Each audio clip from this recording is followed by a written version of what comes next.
सबको जय मसीह की। मैं विश्वास करती हूँ कि मेरे सभी भाई बहन बहुत खुश हैं, आनंदित हैं और परमेश्वर के वचन में आगे बढ़ रहे हैं।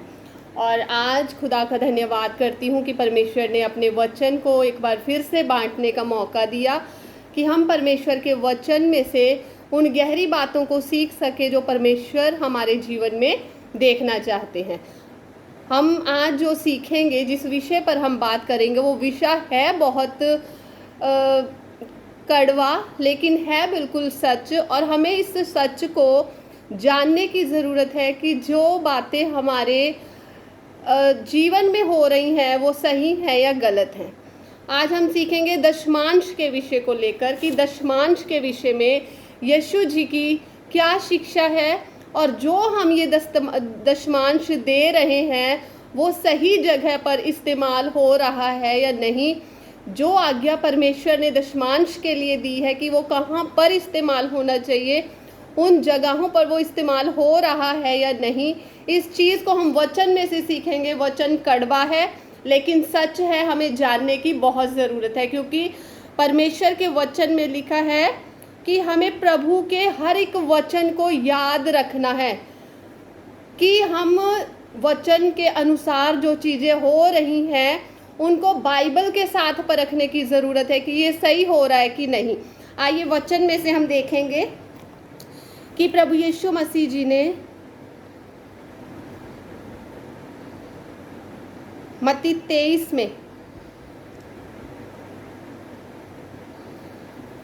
23 में प्रभु यीशु मसीह जी ने उन शास्त्री और फरीसियों से कहा। वो शास्त्री और फरीसी हम जानते हैं जो कि दिखावे की भक्ति पर विश्वास करते थे। वो लोग दिखावे की भक्ति पर विश्वास करते थे, उनके मन साफ नहीं थे, लेकिन वो ऊपर की जो चीज़ें थे कि जैसे दशमांश देना, सबत के दिन को मानना और बहुत से ऐसे विधि विधान जो मूसा की व्यवस्था में दिए हुए थे, वो इन चीज़ों पर विश्वास करते थे। लेकिन प्रभु यीशु मसीह जी ने उन्हें कपटी कहा। क्यों? क्योंकि वो ऊपरी दिखावे पर जो है बिलीव रखते थे। उन्हें कहा, हे कपटी शास्त्रियों और फरीसियों, तुम पर हाय, तुम पुदीने और सौंफ और जीरे का 10वां अंश तो लेते हो, परंतु तुमने व्यवस्था की गंभीर बातों को अर्थात न्याय और दया और विश्वास को छोड़ दिया है। चाहिए था कि इन्हें भी करते रहते और उन्हें भी ना छोड़ते। यीशु मसीह उन्हें कह रहे हैं कि तुम जो हो, तुम दशमांश तो लेते हो, लेकिन जो बातें इससे दशमांश से भी बढ़कर ज़्यादा ज़रूरी हैं, जो हमारे जीवन में होनी चाहिए, उन बातों की तरफ तुम ध्यान नहीं देते। कि तुम न्याय से जो कोई काम नहीं कर रहा है, न्याय से तुम नहीं चल रहे हो, उस चीज़ की ओर तुम्हारा ध्यान नहीं है। दया तुम किसी पर करना नहीं चाहते, संयम तुम्हारे बीच में है नहीं है, विश्वास तुम्हारा सही तरीके से परमेश्वर के ऊपर नहीं है। इन चीज़ों की ओर ध्यान ना देकर तुम्हारा ध्यान सिर्फ और सिर्फ उन दिखावटी चीज़ों के ऊपर है जिससे परमेश्वर खुश नहीं होते हैं। परमेश्वर दिखावे की भक्ति से कभी खुश नहीं होते, ये हमें समझना होगा। और आगे प्रभु यीशु कह रहे हैं कि हे अंधे अगुवो, हर वो व्यक्ति अंधा है जिसके जीवन में संयम, सहनशीलता, प्रेम, आपसी प्रेम, क्योंकि दूसरे पत्रस में लिखा हुआ है कि जिसके जीवन में संयम, प्रेम, सहनशीलता, भाईचारे की प्रीति, ये सब बातें नहीं है, वो अंधा है और वो धुंधला देखता है। तो इसमें प्रभु उन्हें कह रहे, तुम अंधे अगुए हो, तुम मच्छर को तो छान डालते हो परंतु ऊंट को निगल जाते हो। यानी कि तुम मच्छर को तो छान डालते, जो चीज़ें तुम्हें बहुत ज़्यादा इम्पोर्टेंट है, जिनका मानना तुम्हें ज़रूरी है, जो बातें तुम्हें स्वर्ग में पहुंचाएंगी, उन बातों की ओर ध्यान नहीं देते कि इंसान का जीवन कैसा है। ऊपर से तुम देखते हो कि ठीक है, ये सही लग रहा है, लेकिन अंदर उसके कपट, छल, ईर्ष्या, चुगली, निंदा, ये सब चीज़ें भरी हुई हैं। इन चीज़ों को तुम इग्नोर करते हो। तुम्हें सिर्फ अपने दशमांश से मतलब है, तुम्हें सिर्फ इन बातों से मतलब है कि हमें कितनी अन्न बलियाँ, मेल बलियाँ आ रही हैं, तुम्हें इन चीज़ों से मतलब है। तुम अपने दिखावा चाहते हो, तुम्हें इस चीज़ से कोई लेना देना नहीं है कि इंसान का जीवन कैसा चल रहा है। हम चाहे जितना मर्जी दशमांश दे लें, चाहे जो मर्जी दे लें, मेल बलियाँ, होम बलियाँ, ये बलियाँ, वो बलियाँ, लेकिन जब तक हमारे जीवन में सुधार नहीं होगा, परमेश्वर कभी भी खुश नहीं हो सकते। आइए पुराने नियम में दशमांश के विषय में क्या कहा हुआ है, क्योंकि परमेश्वर कल, आज और युगन युग एक सा रहने वाला परमेश्वर है। उसने जो आज्ञा पुराने नियम में दी है वही आज्ञा दशमांश के विषय में आज भी हमें कहता है। ये देखेंगे हम पुराने नियम में से, पुराने नियम में लेव्य व्यवस्था विवरण उसका 26 अध्याय, व्यवस्था विवरण उसका 26 अध्याय। देखिए कितनी वहाँ पर हमें बहुत गहराई की बातें मिलती है कि दशमांश कहाँ पर इस्तेमाल होना चाहिए। 26 अध्याय उसका वचन 12 में लिखा हुआ है, तीसरे वर्ष जो दशमांश देने का वर्ष ठहरा है, जब तू अपनी सब भांति की बढ़ती के दशमांश को निकाल चुके, तब उसे लेविये, परदेशी, अनाथ और विधवा को दान देना। किसे? परदेशी, अनाथ, विधवा को दान देना, कि वे तेरे फाटकों के भीतर खाकर तृप्त हो। किस लिए है दशमांश? दशमांश वो हिस्सा है जो हम अपनी कमाई में से निकाल कर देते हैं, और वो हिस्सा कहाँ पर इस्तेमाल होना चाहिए? गरीबों की, दरिद्रों की, अनाथों की, विधवाओं की ज़रूरतों को पूरा करने के लिए।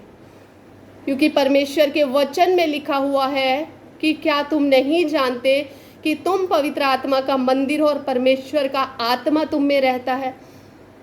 क्या परमेश्वर का आत्मा सिर्फ विश्वासियों में रहता है? हर एक में परमेश्वर का आत्मा है। और जब हम हर किसी कंगाल की मदद करते हैं तो हम परमेश्वर की मदद करते हैं, तो हम परमेश्वर को उधार देते हैं। अगर हम किसी कंगाल की सहायता करते हैं तो हम परमेश्वर को उधार देते हैं। तो लिखा हुआ है, और तू अपने परमेश्वर यहोवा से कहना, मैंने तेरी सब आज्ञाओं के अनुसार पवित्र ठहराई हुई वस्तुओं को अपने घर से निकाला और लेवीय, परदेशी, अनाथ और विधवा को दे दिया है, कि तेरी किसी आज्ञा को मैंने ना टाला और ना भूला है। उन वस्तुओं में से मैंने शोक के समय में नहीं खाया, उनमें से कोई वस्तु अशुद्धता की दशा में घर से ना निकाली। और लिखा है कि तू स्वर्ग में से जो तेरा पवित्र धाम है दृष्टि करके अपनी प्रजा को आशीष दे। आशीष हमें तब मिलेगी उस दशमांश के ऊपर जब वो हमारा दशमांश परमेश्वर की आज्ञा के अनुसार इस्तेमाल किया जाएगा। परमेश्वर की इच्छा यही है कि जो हमारा दशमांश का हिस्सा है वो किसी ज़रूरतमंद की, अनाथ की, विधवा की, कंगाल की सुधि लेने के लिए इस्तेमाल किया जाए। तो क्या आज हमारा दशमांश हमें उस तरीके से इस्तेमाल होता हुआ नज़र आ रहा है? अगर तो वो उस तरीके से जैसा परमेश्वर चाहते हैं इस्तेमाल होता हुआ नज़र आ रहा है, तो हमारा वो दशमांश देना लेखे लग रहा है। अगर हमारा उस तरीके से इस्तेमाल होता हुआ हमें नज़र नहीं आ रहा, तो वो हमारा दशमांश भी किसी काम नहीं लग रहा। क्योंकि परमेश्वर जो है उसने किसी मेल बलि, अन्न बलि को, किसी दशमांश को महत्व नहीं दिया है। उसने दिया है तो सिर्फ इसे कि तुम एक दूसरे की सुधि रखो, एक दूसरे की हेल्प करो, ज़रूरतमंद की सहायता करो। तो संत पौलुस जी भी अगर हम देखते हैं वचन में, प्रेरितों के कार्य में, उन्होंने कहा है लेने से देना धन्य है। संत पौलुस कह रहे हैं, जो एक प्रेरित है, परमेश्वर के दास है, वो कह रहे हैं लेने से देना धन्य है। वो अपने जीवन से कह रहे हैं कि मुझे यही भाता है कि मैं लेने की बजाय दूं। जबकि वो परमेश्वर का दास है, प्रेरित है, यीशु के साथ में रहे, उन्होंने ये शिक्षा दी। और जब हम चेलों के जीवन को देखते हैं, वहाँ पर जब चेले इकट्ठा होते थे प्रेरितों के कार्य में, तो चेले वो सारी संपत्ति बेचकर उनके पास, पैरों के पास लाकर रख देते। उससे क्या किया जाता था? उससे गरीबों की मदद की जाती थी, ज़रूरतमंदों की सहायता की जाती थी। क्या आज सहायता हो रही है? किसी अनाथ की सहायता हो रही है? किसी ज़रूरतमंद की किसी ज़रूरत को पूरा किया जा रहा है? किसी बेटी, किसी गरीब की बेटी की शादी के लिए कुछ खर्चा किया जा रहा है? इन सब चीज़ों को हमें वचन के अनुसार परखना है। हमें सिर्फ और सिर्फ हमें हमें काम नहीं करते रहना, उस काम को देखना भी है कि सही तरीके से हो रहा है कि नहीं। अगर नहीं तो हमें वचन के साथ मैच करके पूछने की भी ज़रूरत है, क्योंकि संत पौलुस जी ने भी यही कहा कि मैंने तुमसे, सिर्फ तुमसे प्यार किया है, मैंने कभी तुम्हारा सोना चांदी धन दौलत का लालच नहीं किया, मैंने तुमसे प्रेम किया है। वो कह रहा है, संत पौलुस जी ने इस बात को भी कहा कि क्या माँ बाप का, क्या बच्चों का ये फ़र्ज़ है कि माँ बाप के लिए पैसा इकट्ठा करें, या माँ बाप का फ़र्ज़ है कि बच्चों के लिए खर्चा करें। कितनी गहरी बातें हैं, अगर हम वचन को पढ़ेंगे तभी हम इन बातों को समझ पाएंगे कि परमेश्वर क्या कहते हैं। तभी परमेश्वर के वचन में लिखा है कि मेरे ज्ञान के ना होने से ही मेरी प्रजा नाश हो रही है। दशमांश का मतलब है अपनी कमाई का वो 10वां हिस्सा जो परमात्मा के लिए दिया जाता है, और वो डायरेक्ट तो परमात्मा के पास पहुंच नहीं सकता, क्योंकि परमेश्वर का कोई अकाउंट नहीं है जिसमें हम उसके नाम से उस दशमांश को डाल दें। ठीक है, तो परमेश्वर का अकाउंट जो है वो मनुष्य के अंदर ही है।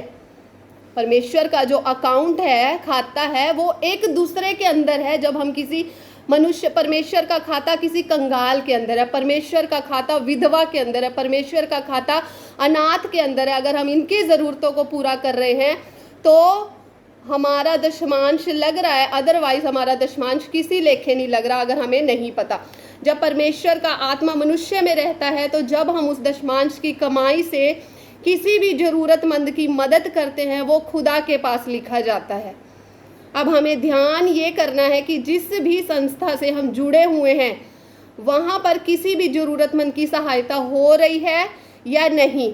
अगर हो रही है तो ठीक है, वरना परमेश्वर, वहाँ पर परमेश्वर का काम हो रहा है। अगर तो ज़रूरतें पूरी हो रही हैं, किसी की हेल्प की जा रही है, अगर नहीं हो रही है तो वहाँ पर सिर्फ और सिर्फ अपने विषय में सोचा जा रहा है, अपने पेट की पूजा चल रही है, इससे ज़्यादा कुछ भी नहीं। परमेश्वर की कोई मर्जी पूरी नहीं हो रही, क्योंकि परमेश्वर का वचन सिर्फ मुंह से ही कहने से नहीं काम बनता, जब तक हम उसे कर्म के साथ ना करें। तो मैं विश्वास करती हूँ कि आज का वचन जो है बहुतों के जीवन में एक प्रकाश को डालेगा कि हमें अपने दशमांश को सही जगह पर देना है, जहाँ पर उसका इन्हीं कामों के लिए परमेश्वर के वचन के अनुसार इस्तेमाल किया जा रहा है कि नहीं। तो मैं विश्वास करती हूँ आज का वचन बहुतों के जीवन में कार्य करेगा। जय मसीह की। God bless you. खुदावंद आप सबको आशीष और बरकत दे और आत्मा की आंखों को खोले। जय मसीह की। God bless you.